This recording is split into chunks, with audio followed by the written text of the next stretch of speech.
This video is part 2 of the Persuasive Pattern for Arguments video series.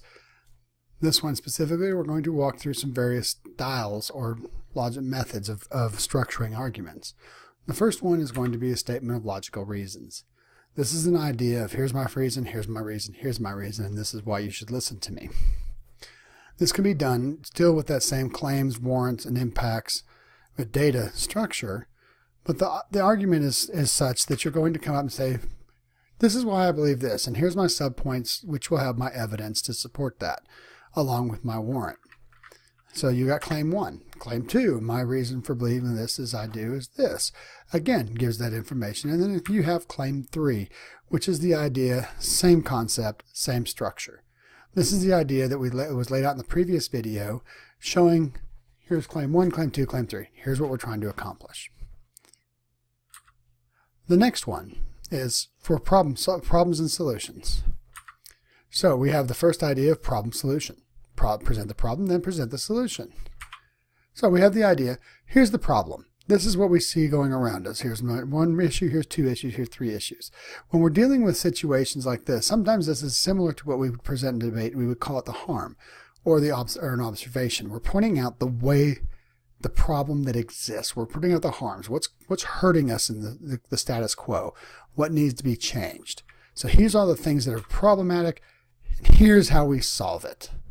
Or here's what's causing it, sorry. And so this is like, here's my problem.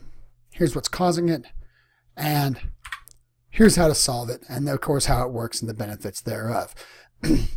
Again, this is this kind of structure we're just going to walk down the line with. The next one is the progressive questions. These are rhetorical questions. If you're giving a speech, you don't want to say, so, how many of you think this, and then wait for an answer. This is just stating a question. What is the problem? The situation or problem? What is the harms? What's going on in the world? How did we get into this situation? What got us here today? What can we expect in the future? What's going to happen? And why is this unacceptable the way it sits? And what should our course of action be, or the policy? If you stop and think about this, you're just asked and answered. Statements, questions, instead of putting headers.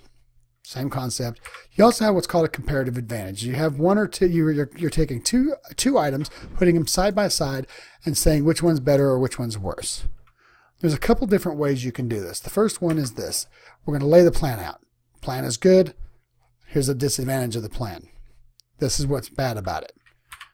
Here's 2. The advantage of the plan, disadvantage of the plan. If you're building this into a speech and you're building this into a thing, you're going to do your basic introduction like you normally would do. You're going to walk through this and lay out our thesis or lay out our plan. You're going to take a second and say, here's the plan. This is what's going on. Here's how it's good. Here's how it's bad. The second one, this is how it's good. This is how it's good, or this is how it's bad. Specifically, though, as you can see, then your conclusion has to do some kind of wrap up. You got to have some point of making that direct claim that says, I've shown you 2 plans. I showed you the first plan. I showed you how it's got some good, it's got some merits, but it's also got some problems. But then I showed you the second plan. And although it's still got a few problems, it's got many more merits. And obviously this plan is a much better plan. You have to make sure you explain this. You can't just say 2 plans and say, here, figure it out yourself. This isn't an informative speech. This is a persuasive speech. Here's the other option. You can say, here are the advantages of plan A and plan B. All right. But also, here's the disadvantage of plan A and plan B. And then I would have a third one as a comparison. So as I've shown you, you see the difference in A and B, and I've shown you those situations. I've shown you the advantages of A and B. And obviously, plan B far outweighs its own disadvantages, where A is much more balanced. So when you look at these things, you must obviously vote for plan B. These are things that you have to look at and have to deal with. The next one is when you're trying to do a policy or action. So this is a persuasive pattern based on policy and action. First one is, of course, or this is the only one, sorry, we're going to talk about, and this has been Monroe's motivated sequence. It's the idea of, I'm going to grab your attention, we're going to get your need, we're going to give satisfaction, visualization, and action. This is that how to get something done, how to get something changed in the world. So first we got to get the attention. We have to get out there and say, what's going on? Why are we listening today? What is the problem? This is our call to attention, pointing out the harm. Babies are dying by the millions, and we have to solve this poor problem. Then we got to put out the need. This is that warrant almost stating, this is the problem. This is why it needs to be solved. We can't just keep letting babies die. We have to help them. And then you have, here's how we're going to solve this. This is a possibility. There's a way that this could actually work. And then you go and you got to visualize this and get this idea, and you help them through narrative, through visualization, through using your words and storytelling to let them see how, when your plan is instilled, the solution will actually lend itself. This also falls back to the whole claim, warrant, and impact issue. You got your call to action. There's your claim. There's your warrant is number 3. And your impact is number 4. This is showing you how it would work. And you're seeing how all of the solutions come together and would solve it. And all of a sudden, no more babies are dying and we're all doing good.